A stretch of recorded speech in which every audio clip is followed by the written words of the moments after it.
ആ പറഞ്ഞ ആരോപണം അപ്പം അങ്ങനെ കണ്ടിട്ടില്ല. അപ്പോൾ ഈ ആരോപണം ഉന്നയിക്കപ്പെട്ടയാൾ, ആരോപണ വിധേയനായ മേയർ ആരോപണം ഉന്നയിക്കുന്ന ഡ്രൈവർ, അയാളുടെ പൂർവ്വകാല ചരിത്രം എന്ത്?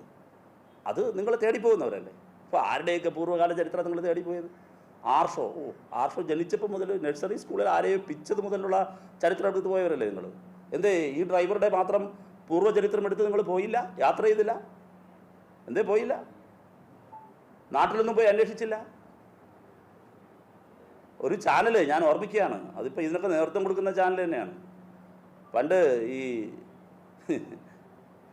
നമ്മുടെ ഈ ശിവശങ്കറിനെതിരെ ആരോപണം ഉയർന്ന സമയത്ത് അയാൾ അവിടെ പോകാറുണ്ടായിരുന്നൊരു ഫ്ലാറ്റിൻ്റെ സെക്രട്ടറിയുടെ ബൈറ്റ് എടുക്കാൻ പോയ ആൾക്കാരാണ്.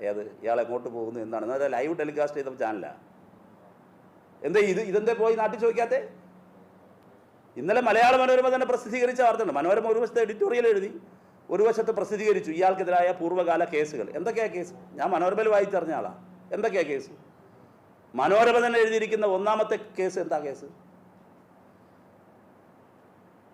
ഇപ്പോൾ അപകടകരമാം വിധം വാഹനം ഓടിക്കുന്നത് അതോടെ നിൽക്കട്ടെ, അതോടൊപ്പം സ്ത്രീകൾക്കെതിരെ ഇത്തരത്തിലുള്ള അംഗവിക്ഷേപങ്ങൾ കാണിച്ചതിന്, അല്ലെങ്കിൽ ഇതിനേക്കാൾ കൂടുതൽ ഒരു ക്രൈമിന് അയാൾക്കെതിരെ മുമ്പ് പരാതി ഉണ്ടായിട്ടുണ്ട്. അങ്ങനെ ഒരാളെ കുറിച്ച് ഇത് ആരോപണം ഉന്നയിക്കുമ്പോൾ ആരെയൊക്കെ അറിയില്ലല്ലോ. ഒരു സ്ത്രീ, ഇവിടെ 2 വനിതാ മാധ്യമ പ്രവർത്തകർ ഇരിപ്പുണ്ടല്ലോ. ഇനി നിങ്ങളുടെ എല്ലാം വീട്ടിൽ അമ്മയും സഹോദരിമാരൊക്കെ ഉണ്ടാവുമല്ലോ, നമുക്കെല്ലാം അറിയാലോ. അവരങ്ങനെ വാദം ചെയ്യിക്കാൻ വേണ്ടി അങ്ങനെ പറയോ? അതും ആദ്യത്തെ ഇൻസ്റ്റൻസിൽ തന്നെ പറയോ? അപ്പോൾ അങ്ങനെ സ്ത്രീകളെ, അപ്പോൾ എന്തുകൊണ്ടാണ് കാര്യം? ഇതേ കാര്യം കോൺഗ്രസിൻ്റെ ഒരു നേതാവോ ജനപ്രതിനിധിയാണ് ചെയ്തതെങ്കിൽ ഇപ്പോൾ നമ്മുടെ മനോരമ ചാനലിലൊക്കെ ചിലപ്പോൾ വേണ്ടി വന്നാൽ മാൻ ഓഫ് ദി ഇയർ, അങ്ങനെയല്ലേ അവാർഡിൻ്റെ പേര്, അവാർഡ് കൊടുത്തനെ, വാർത്തയിലെ വലിയ വിപ്ലവ സിംഹമായി മാറിയണേ. ഇത് ഇടതുപക്ഷമായിപ്പോയല്ലേ.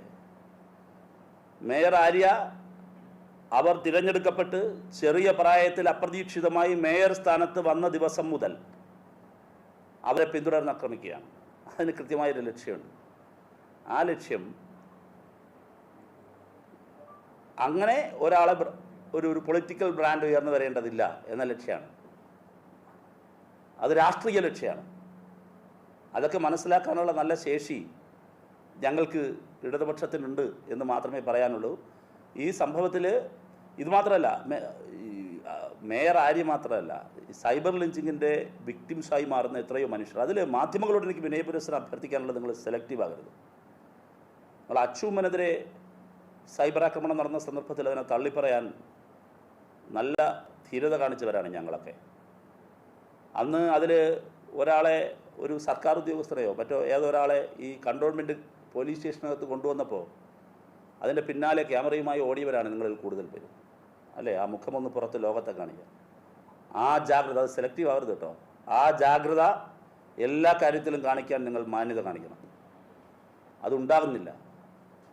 പിന്നെ നിങ്ങളങ്ങനെ ആരെങ്കിലും സെലക്റ്റീവായി നിന്നുകൊണ്ട് ഓവർ ടൈം പണിയെടുത്തത് കൊണ്ട് മേയർ ആര്യ അല്ലെങ്കിൽ ശൈലജ ടീച്ചർ ഇല്ലെങ്കിൽ ഇടതുപക്ഷത്തെ ഏതെങ്കിലും വനിത അയ്യോ ഈ പണിയെല്ലാം നിർത്തി അങ്ങ് വീട്ടിൽ പോയി നിന്നേക്കും എന്നും ദയവായി തെറ്റിദ്ധരിച്ചേക്കരുത്.